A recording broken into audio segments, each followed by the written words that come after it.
एक बहन है, उसने बताया कि उसके भाई के लिए एम्बुलेंस भी नहीं दी। ये बकायदा स्टेटमेंट है मेरे पास।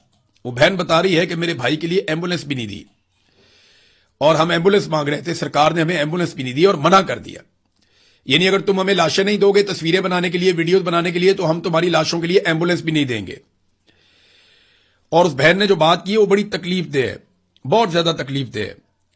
उसने बताया कि हमने शादी वाला जोड़ा बेचा है, जो महंगे कपड़े थे वो कपड़े बेचे और वो कपड़े बेचने के बाद हम ने गाड़ी ली है। 15,000 रुपए में हमने वो कपड़े बेचे और 15,000 रुपए में कपड़े बेचने के बाद हमने वो गाड़ी ली है किराए पे और उसके ऊपर हम अपने भाई की लाश को लेकर गए।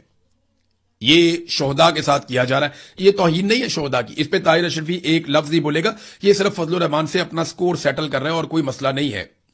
शादी का जोड़ा देकर 15,000 रुपए हासिल किए और भाई की मैयत लाने वाली गाड़ी का किराया अदा किया।